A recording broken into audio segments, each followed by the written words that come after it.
சாரங்க ஒரு தொகையை HDFCயில் 4% வட்டி வீதத்தில் முதலீடு செய்தார்.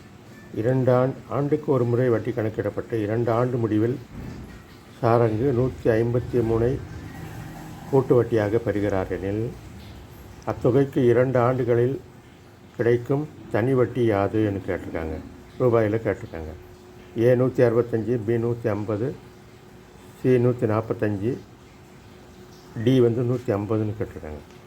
இதில் என்ன கேட்டால் 4%, 4/100ன்னு அர்த்தம். 4/100ன்னா 1/25ன்னு அர்த்தம்.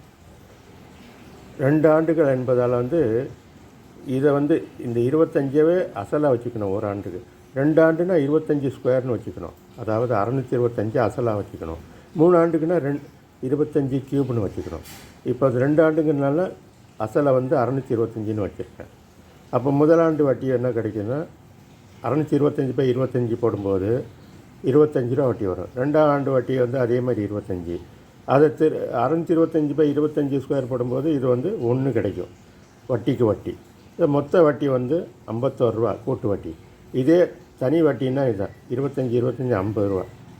50 ரூபா தனி வட்டி, கூட்டு வட்டி 51 ரூபா. 51 ரூபா கூட்டு வட்டி தான் நமக்கு எவ்வளோ கொடுத்துருக்காங்க, 153ன்னு கொடுக்குறான். 51 153 எனில் 50 எவ்வளோன்னு பார்க்க போகிறோம். அதாவது 51 50க்கு சமானம்னா 153 எவ்வளோ, 150க்கு சமானம். தனி வட்டி 150ன்னு கிடைக்கும். Option B is the correct answer. உங்களுக்கு இந்த வீடியோ பிடிச்சிருந்தால் எல்லோருக்கும் ஷேர் பண்ணுங்கள். நன்றி, வணக்கம்.